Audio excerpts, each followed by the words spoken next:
오늘 하나님께서 이 시간 우리에게 주신 말씀 누가복음서 24장 13절부터 35절까지 말씀입니다. 누가복음서 24장 13절부터 35절까지 길기 때문에 13절부터 16절까지 그리고 31절부터 35절까지만 같이 읽도록 하겠습니다. 교독하도록 하겠습니다. 마침 그날에 그들 가운데 두 사람이 예루살렘에서 한 30리 떨어져 있는 엠마오라는 마을로 가고 있었다.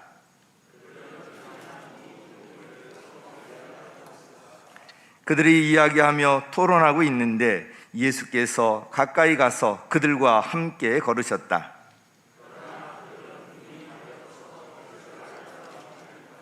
네, 31절 제가 읽겠습니다. 그제서야 그들의 눈이 열려서 예수를 알아보았다. 그러나 한순간에 예수께서는 그들에게서 사라지셨다.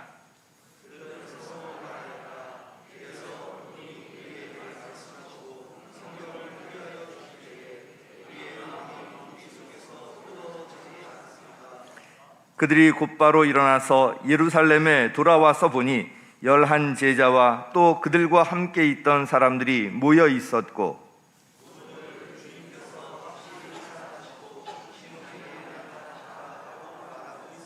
함께 읽겠습니다. 그래서 그 두 사람도 길에서 겪은 일과 빵을 떼실 때 비로소 그를 알아보게 된 일을 이야기하였다. 아멘. 할렐루야.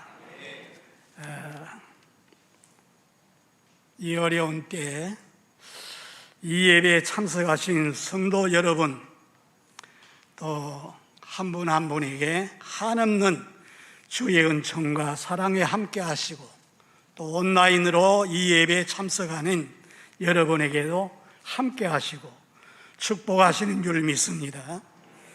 하나님께 영광 돌리는 귀한 복된 시간 되기를 주의 이름으로 축복합니다.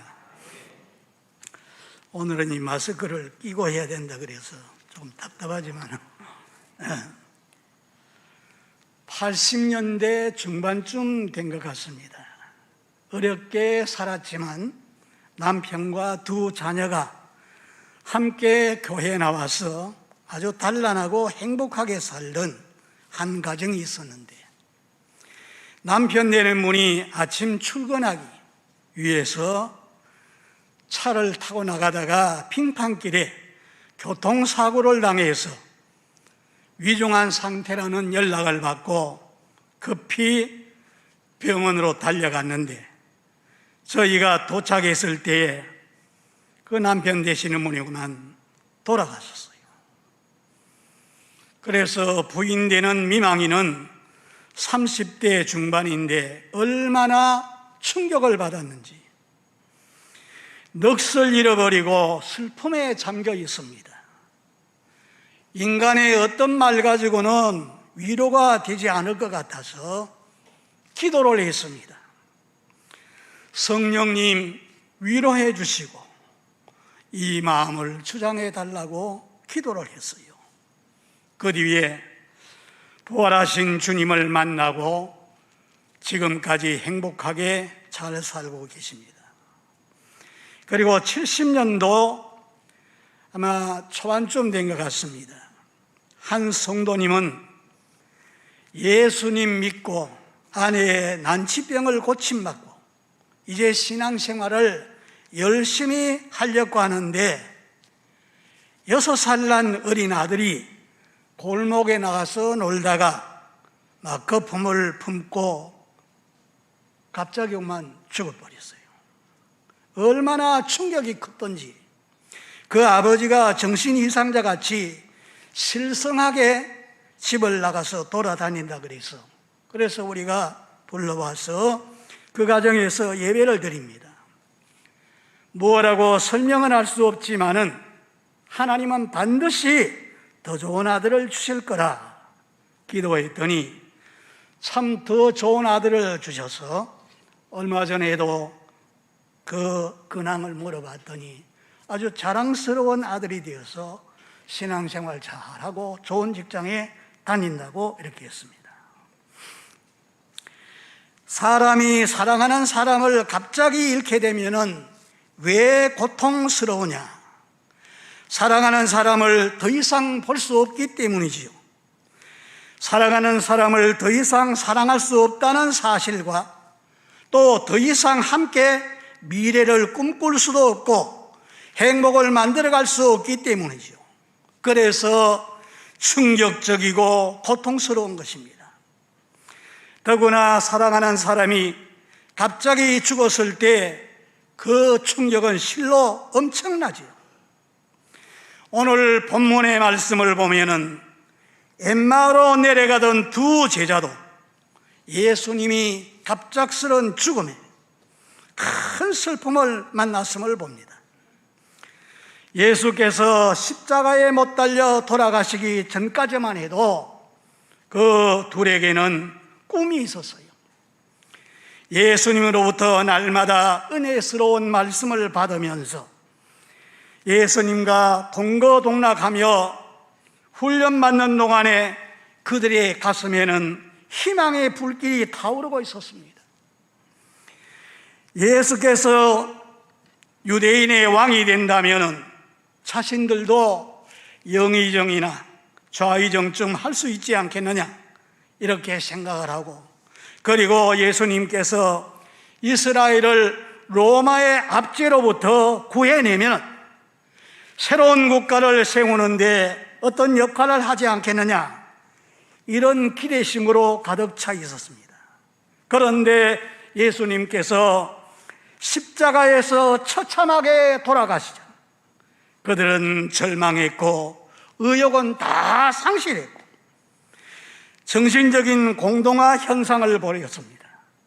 그래서 예루살렘을 떠나서 고향인 엠마오로 내려가는데 터벅터벅 걸어가는 그들의 어깨는 축 늘어졌고 다리는 힘이 풀렸으며 발걸음은 무거워서 누가 보아도 소망을 다 잃어버린 슬픈 사람들이었습니다.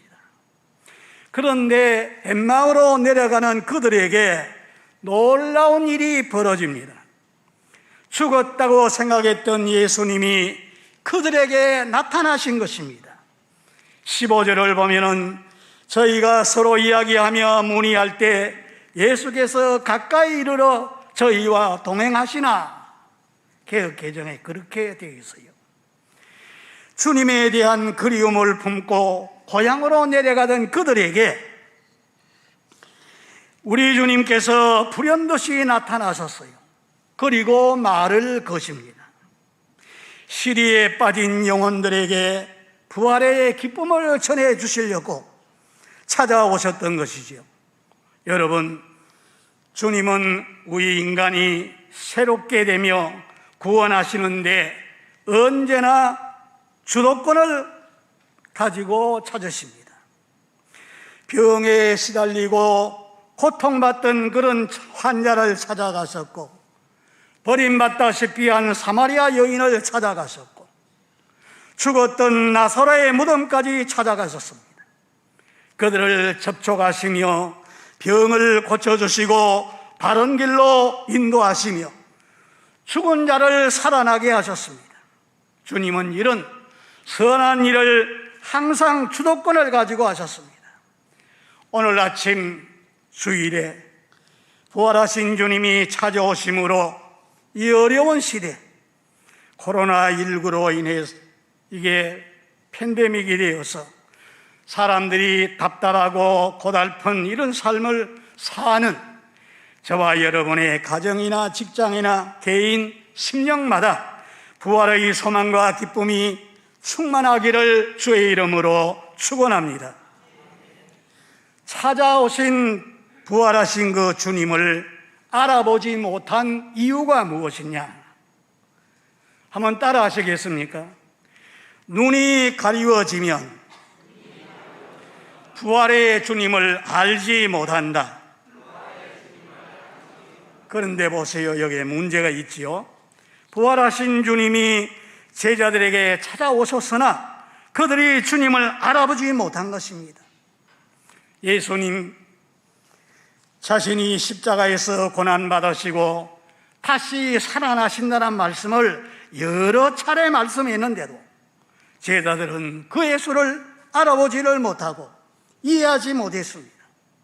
그 이유에 대해서 16절, 17절에 저희의 눈이 가리워져서 그인 줄 알아보지 못하거늘 예수께서 너희가 길 가면서 서로 주고받고 하는 이야기가 무엇이냐 하시니 그 사람들이 슬픈 빛을 띠고 섰다 그랬는데 지금 여기에 세 번역에는 침통한 그런 표정이라 그랬어요. 그들이 침통한 표정으로 머물러 서더라. 다시 살아나신 예수님 부활의 그 소망을 주려고 찾아왔지만은 그들은 부활하신 예수님을 볼 수 있는 영적인 눈이 없고 또 예수님 가까이 있었지만 알아볼 수 있는 마음의 눈이 없었습니다. 그래서 낯익은 예수님의 음성을 들어도 주님인 줄 알아차리지를 못한 겁니다. 어떤 성도님이 주일 아침에 부부싸움을 심하게 해서요, 배우자에게 대한 분노가 아직 식지도 않은 채 시간이 되어서 예배에 참석을 했습니다. 그런데 그날 목사님의 설교가 단 한마디도 들어오질 않습니다. 분노가 마음을 가리우니까 설교가 들리지 않았던 것이죠.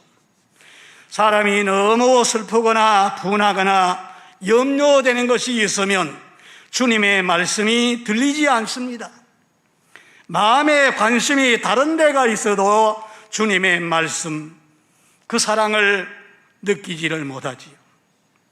마음이 빼앗겨 있으면 진리를 접할 수가 없습니다. 이 제자들의 마음이 진한 슬픔으로 가리워져 있었기에 그들에게 부활 주님이 체험되지 않았던 것입니다. 그런데 예루살렘 성전 미문에서 나면서부터 안진방이 된 자, 한 40년 동안 거기에서 거지로 매일같이 동량을 구걸하던 거지가 있었습니다. 몇 발짝만 들어가면은, 성전 안에 들어가면은 매 주일마다 성도들이 거기에 드나들면서 은혜 체험할 수 있다는 것을 압니다. 하지만은 이 거지는 한 번도 그 안에 들어가 보지를 않습니다. 왜 그런가 하면은 이 거지 안진방에게는 그날 얼마 동량하느냐 마음이 거기에 있었어요. 그래서 이런 관심이 은혜 받는 쪽의 문을 닫아버린 겁니다. 여러분, 우리의 마음이 교회에 나와 있어도 마음이 세상에 가 있다면, 주님께 집중하지 않는다면 부활의 주님 만나기도 체험하기도 어려운 것입니다. 부활하신 주님께 집중해서 부활의 주님 만나는 체험을 하게 되고 부활의 확신도 생기려면은 내가 간절한 마음으로 주님 임재해 계시는 곳에 정말 참여해서 간절히 사모하는 마음을 가지고 주님께 집중해야 됩니다. 아무리 교회에서 주일날 은혜 자리를 마련해 놓고 수요일날도 은혜 자리를 마련해 놓아도 그 참석하는 사람이 마음이 딴 데가 있다면 그 부활의 주님을 만날 수 없습니다. 관심이 딴 데가 있어서 참석하지 않는다면 만날 수 없고 은혜를 체험할 수가 없습니다. 그런데 길거리에서 구걸하던 거지 소경 바디메오를 보세요. 마가복음 10장 46절 이하에 보면 그런 말씀이 나오는데, 예수님이 일행이 그 앞에 나타났다는 소리를 듣게 됩니다. 그래서 그 소리 나는 쪽을 향해 가지고 다윗의 자손 예수여 나를 불쌍히 여기소서 막 부르짖습니다. 그러니 옆에 있던 사람들이 재수 없어, 예수님 바쁘신데 언제 당신 사람 돌볼 수 있느냐고. 그러나 그런 소리가 들려오더라도 이 사람은 상관하지 않고 더 큰 소리로 다윗의 자손 예수여 나를 불쌍히 여기소서. 예수님이 아무리 바쁘지만은 발걸음이 딱 멈추지요. 그래 저 사람을 불러오라 그럽니다. 겉옷을 벗어놓고 예수님 쪽으로 향해서 갑니다. 내가 네게 뭐 해주기를 원하느냐? 주여 눈뜨기를 원합니다. 내 믿음대로 되리라. 그 자리에서 즉석에서 낫게 되는 거죠. 우리가 간절한 마음으로 예수님 만나야겠습니다. 부활하신 주님 내가 만나보기를 원합니다. 내게 이런 은혜를 베풀어 주옵소서. 간절한 그런 마음으로 주님 앞에 나와서 찾아야 됩니다. 그런데 세상에 대해서는 마음이 활짝 열려 있으면서 주님을 향해서는 바늘구멍만큼 마음을 연 채 왜 하나님이 안 믿어지느냐? 왜 믿음이 생기지 않지? 여러분, 부활하신 주님께 마음을 활짝 열고 가까이 다가서 보세요. 그러면 부활의 주님은 체험하게 되고 믿음이 생깁니다. 살아계신 그분을 만나고 싶다고, 체험하고 싶다고 간절히 사모하고 주님께 나와서 성경을 깊이 읽고 은혜 받는 자리에 참석해서 하나님을 전심으로 찾고 구해보세요. 예레미야 29장 13절에 너희가 전심으로 나를 찾고 찾으면 만나리라. 이를 행하는 여호와, 그것지요 성취하는 여호와가 이르노라. 너는 내게 부르짖으라. 내가 네게 응답하겠고 크고 비밀한 것을 가르쳐준다고 말씀했습니다. 그래서 하나님이 응답하심으로 흔들릴 수 없는 이런 부활의 확신을 가지고 사는 이런 저와 여러분 되시기를 주의 이름으로 축복합니다. 부활의 주님을 알아보지 못한 두 번째 이유, 한번 따라 하시겠습니까? 불신의 벽을 세우면 부활의 주님을 결코 만날 수 없다. 이 엠마오로 내려가던 두 제자가 부활하신 주님이 찾아오셔서도 알아보지 못한 채 이렇게 됐다는 그 또 다른 이유가 바로 이게 나오지요. 예수님 부활하신 역사적인 사건을 이걸 거부하였기 때문에 그렇습니다. 부활하신 그 주일 새벽에 향품을 가지고 예수님 시신에 향품을 바르기 위해서 찾아갔던 막달라 마리아와 또 다른 마리아, 가서 천사를 만나게 되고 빈 무덤이었고 부활하신 주님을 직접 만났다 그래도 그 소리를 그대로 믿지 않습니다. 또 베드로와 요한이 무덤에 찾아갔다가 무덤이 비어있다는 소식을 들었습니다. 예수 다시 사셨다는 이런 놀라운 소식도, 빈 무덤이 예수의 부활을 증명하고 있는데도 엠마오로 내려가던 두 제자들은 주님의 부활을 믿지 않았어요. 아마 헛것을 봤을 거야, 거짓말일 거야. 사람이 죽었는데 어떻게 다시 살아날 수 있단 말이야. 불가능이라고 생각하고 주님의 부활을 받아들이지를 않았어요. 예수 시신이 없어졌다는 건 아마 어떤 사람이 누군가 그 시신을 훔쳐갔다는 말이 맞아. 거짓 소문에 초점을 맞추며 주님의 부활을 믿지 않았던 겁니다. 그래서 마음문을 닫은 채 슬퍼하며 실망 낙담하면서 자기 고향 엠마오로 내려가고 있었던 거지요.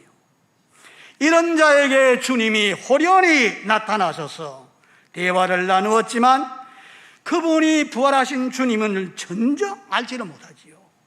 그래서 그런 자에게 주님이 말씀하십니다. 25절 말씀에 미련하여 선지자들의 말한 모든 것을 마음에 더디 믿는 자여, 예수가 이런 고난을 받고 자기 영광에 들어가야 한다는 것을 말씀하지 않았느냐? 주님은 그들을 책망하십니다.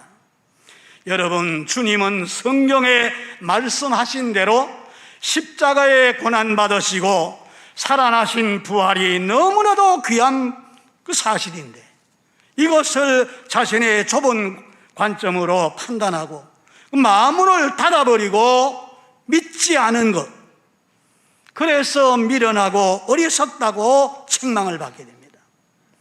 어떤 사람이 어리석었냐? 엄연한 역사적인 사실을 내가 못 보았다고 믿지 않는다면 어리석은 자입니다. 사실 아닌 것을 쉽게 믿는 자는, 또 엄연한 사실을 사실대로 쉽게 믿지 않은 사람, 이런 사람이 어리석은 자입니다. 자기의 고정관념으로 새 것을 쉽게 받아들이지 않는 사람이 어리석은 사람입니다. 여기에 두 제자가 그래했지요. 인간은 부활할 수 없는 것이라, 이런 고정관념이 불신앙을 가져오고 그것이 결국은 부활하신 주님이 거기에 나타나셔도 알아보지 못합니다. 체험하지 못하게 되고, 그래서 주님은 이를 어리석은 자라고 책망을 하게 되지요. 많은 사람들이 예수님이 십자가에 못 박혀 돌아가셨다는 이 역사적인 사실은 믿습니다. 그런데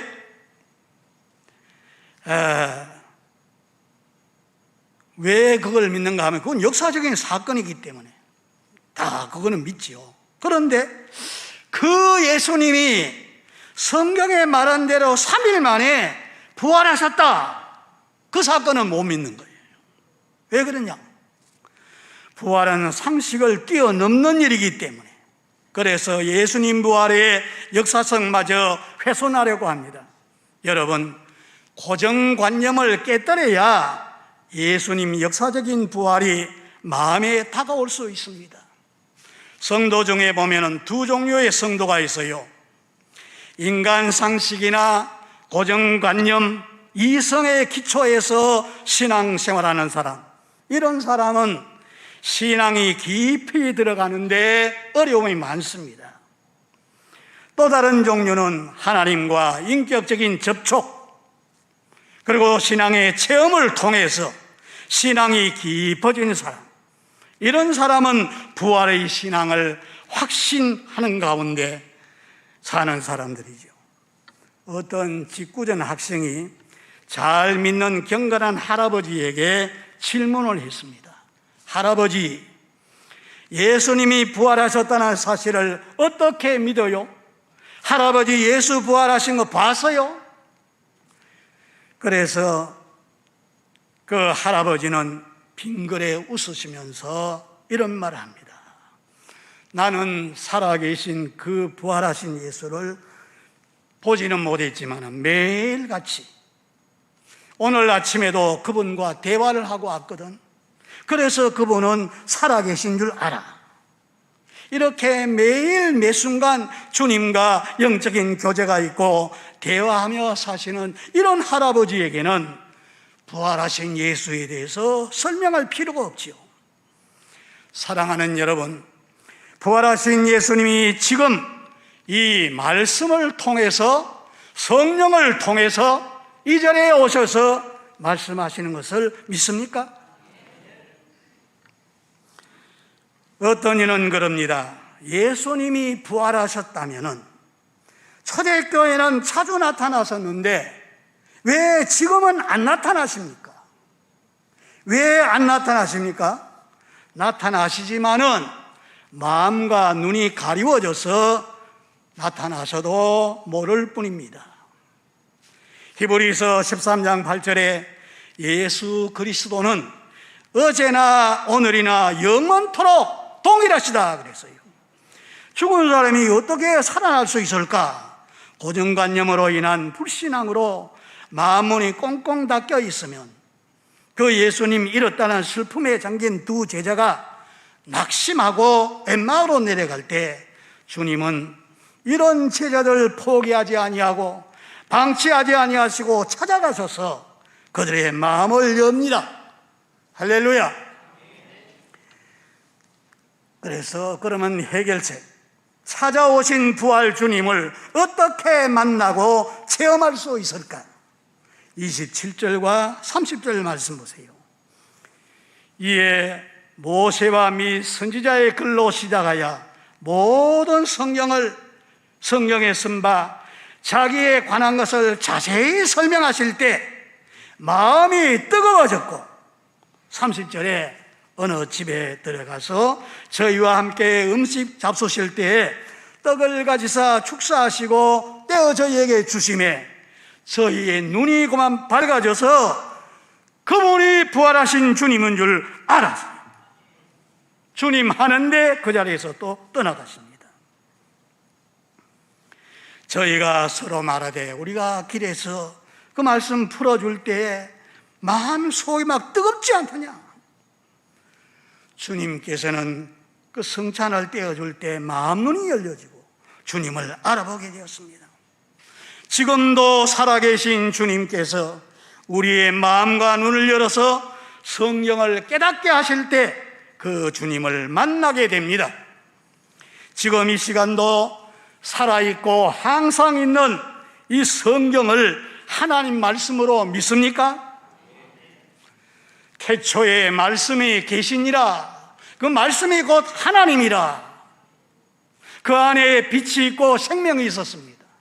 만물이 그가 없이는 되어진 것이 없다 그랬어요. 그런데 자기 땅에 오매 자기 백성이 영접지 아니하였으나 그러나 영접하는 자 곧 그 이름을 믿는 자에게는 하나님의 자녀가 되는 권세를 주신다. 말씀이 육신을 입고 우리 인간 세상에 오신 분이 예수입니다. 그 예수님이 저와 여러분 우리 인간의 모든 죄를 다 담당하시고 십자가에 못 박혀 죽으셨다가 다시 살아나셨는데 그 말씀으로 우리가 거듭나게 되는 거예요.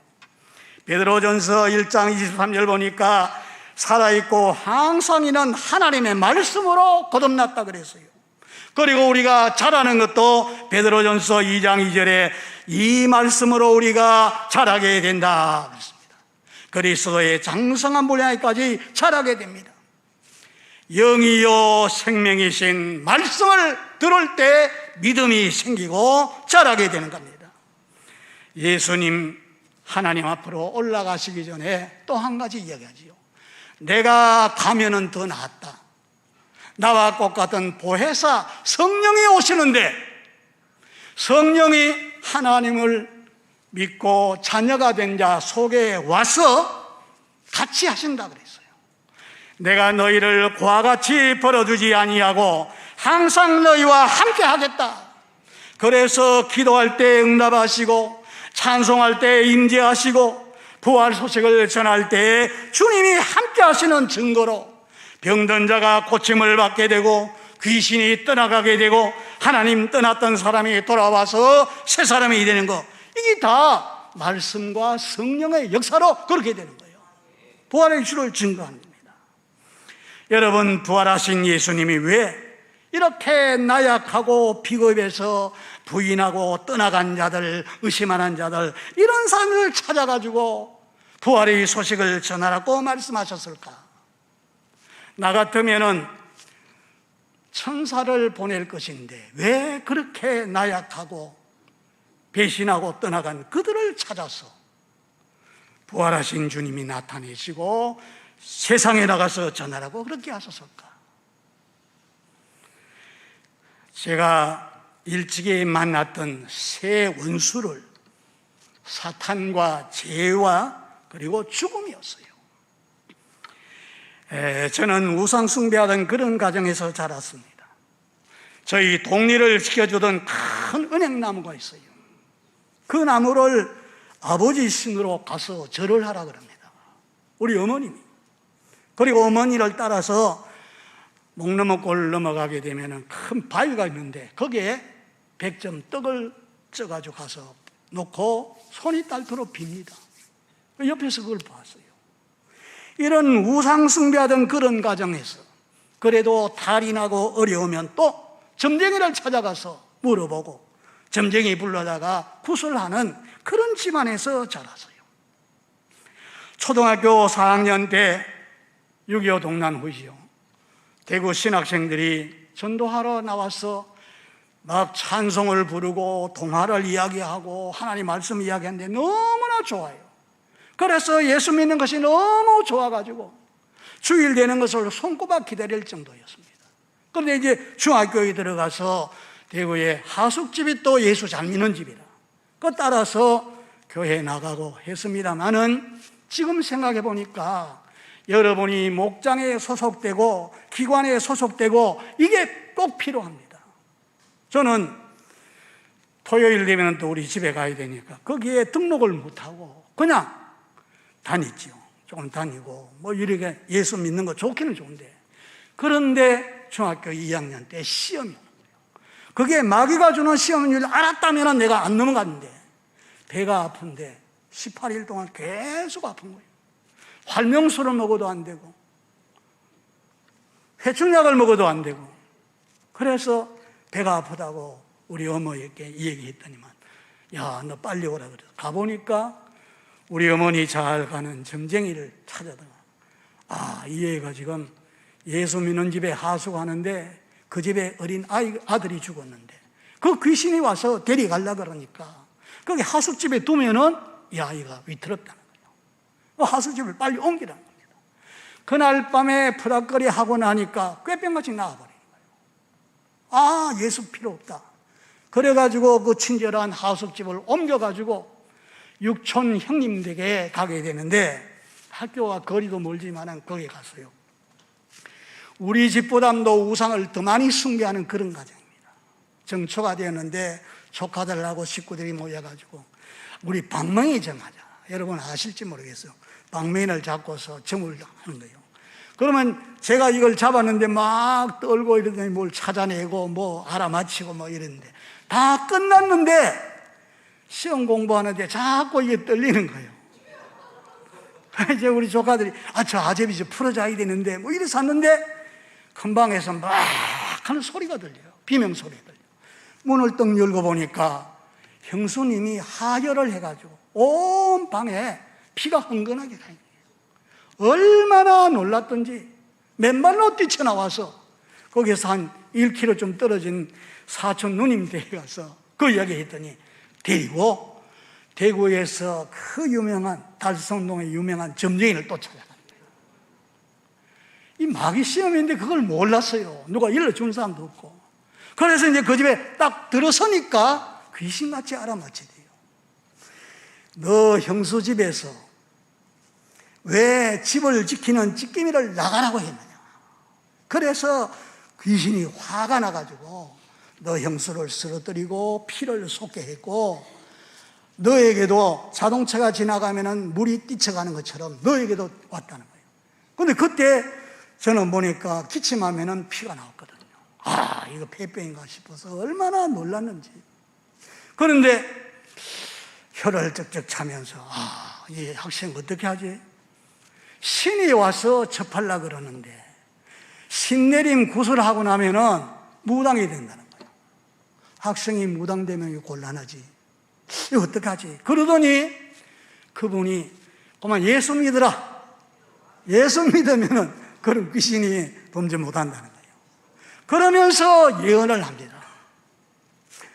학생은 앞으로 어느 산에 가서 큰 신을 받는데 그 신을 받으면 많은 사람 앞에 서게 된다. 그때는 저는 그게 무슨 말인지 몰랐죠. 근데 나중에 보니까 그렇게 되더라고.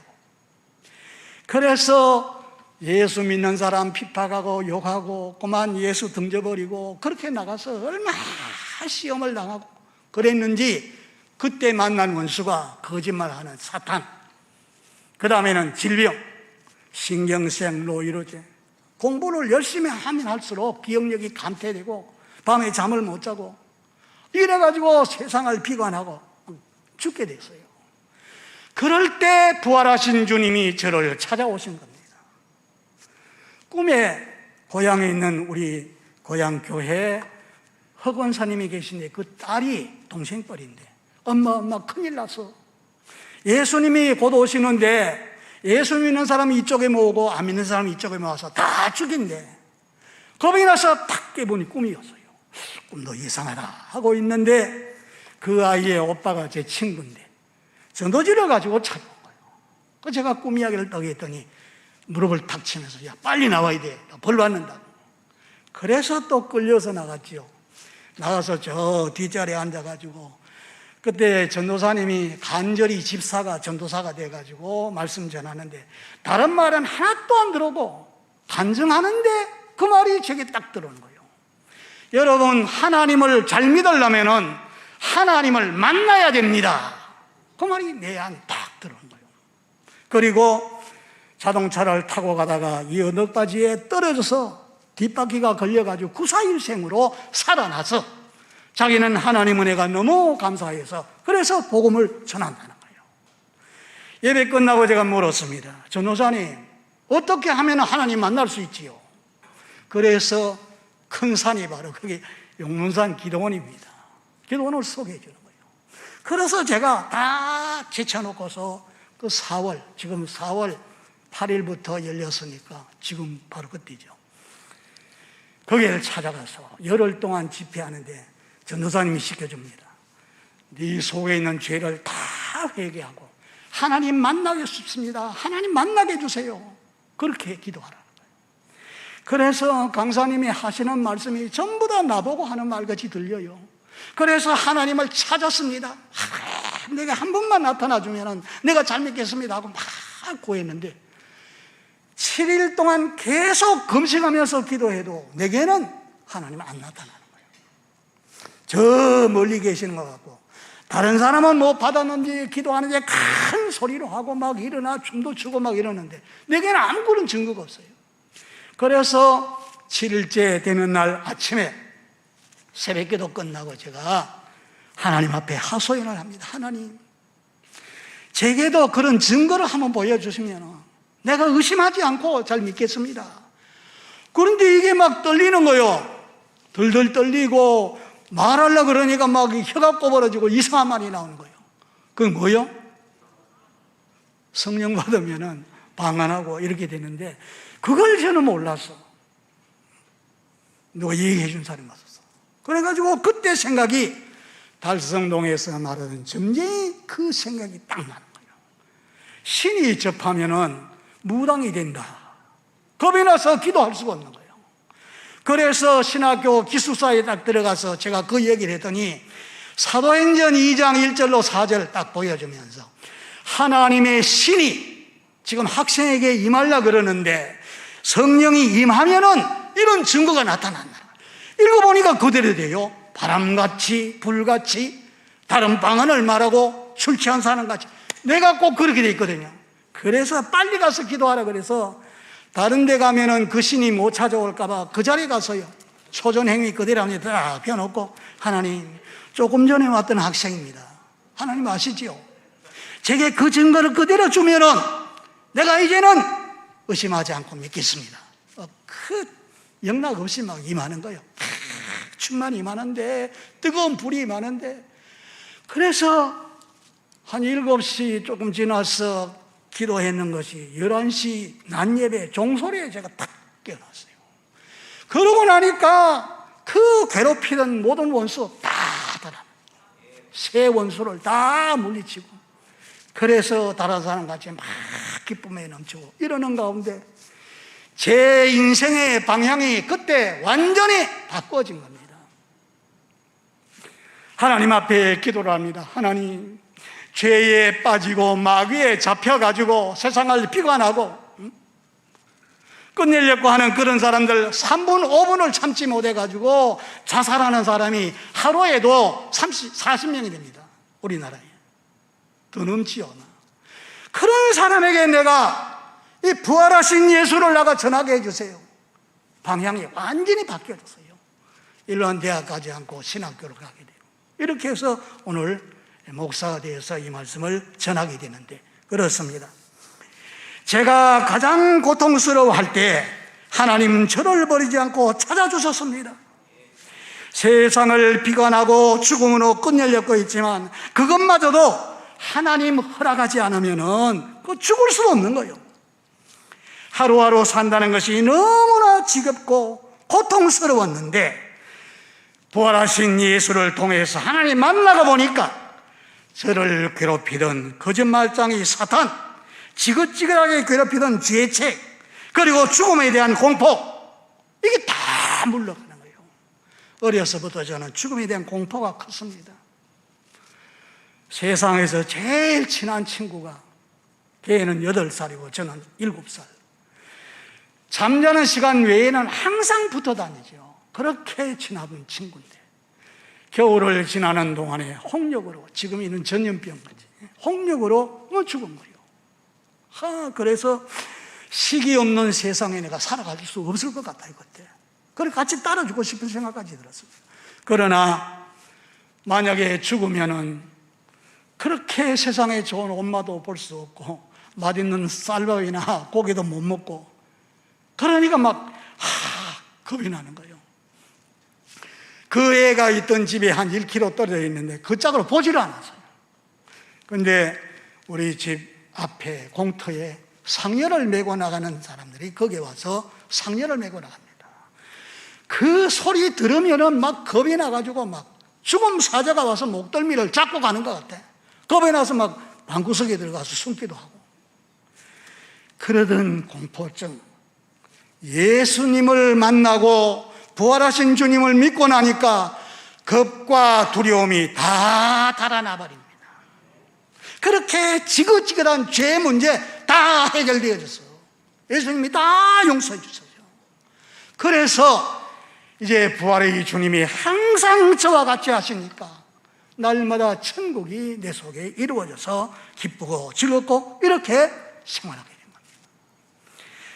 지금 여기 보니까 의심하던 도마나 또 낙심하던 두 제자나 금지된 구역에 가서 금을 던져도 못 잡았던 베드로나 그 다른 제자들이 가룟 유다를 제외하고는 11제자가 다 예루살렘에 다 모였어요. 그래서 그들이 자, 이제 우리가 부활하신 예수를 만나고 하나님의 성령을 힘입었으니까 이제 나가서 그가 말한 대로 나가서 전하자. 그래서 목숨 걸고 나가서 전하는 겁니다. 베드로는 거꾸로 십자가에 못 박혀 죽기까지, 도마도 저 인도에 가서 복음 전하다가 돌에 맞아서 죽었습니다. 스데반도 복음 전하다가 집사지만은 돌에 맞아서 쓰러지면서도 저들이 알지 못해 저러하니 저에게 용서해 달라고 기도하면서 떠나갔어요. 그 영향을 받았던 사도 바울, 대박해자 사도 바울도 주 예수께 받은 그 사명을 감당하기 위해서는 죽는 것도 무서워하지 않고 다 나가서 전하지 않습니까? 그래서 루스드라고 하는 성에 가서 복음 전하다가 돌에 맞아서 쓰러져서 죽은 거예요. 그러니까 다시 깨어나면 또 그 성에 들어가서 또 복음을 전합니다. 여러분, 교회가 뭡니까? 이 부활하신 주를 만난 사람들, 부활의 소망을 가진 자들, 이런 사람이 모인 공동체가 아니겠습니까? 그럼 여기에서 해야 할 일이 뭡니까? 부활하신 예수를 나가서 전하는 거예요. 땅 끝까지 나가서 전하라고 하지 않았습니까? 하나님의 아들이신 예수님이 사람 몸을 입고 인간 세상에 오셨다가 우리 인간의 죄를 다 걸머지고 십자가에 못 박혀 돌아가셨는데 그가 우리 죄를 다 담당하셨으니 죄가 이제 없어지는 거예요. 그리고 그가 채찍에 맞음으로 우리가 나았다 그랬으니 병고침을 받게 되는 거예요. 그러니 그 예수를 나아가서 전하는 것, 이게 바로 교회가 할 일입니다. 오늘 우리 기아대체 여기에서 좋은 일을 구상해가지고 나눔 운동 이런 걸 지금 하는데 우리 참여하지 않았습니까? 이것도 하나의 그 일부지요. 예수를 모르는 사람에게 전하고 복음을 전하고 그리고 또 거기에 따라서 빵도 같이 주는, 이게 귀한 일이지요. 이런 일이 우리가 참 더 많이 해서 부활의 기쁨과 영광의 승리의 기운으로 세상을 향해서 도전해야 됩니다. 이 기쁜 부활의 계절에 오늘 저와 여러분 삶의 방향이 주님께로 향하는, 자기를 위해서가 아니라 주를 위해서 부활의 신앙과 부활의 산 소망이 통 넘치기를 주 예수님의 이름으로 축원합니다.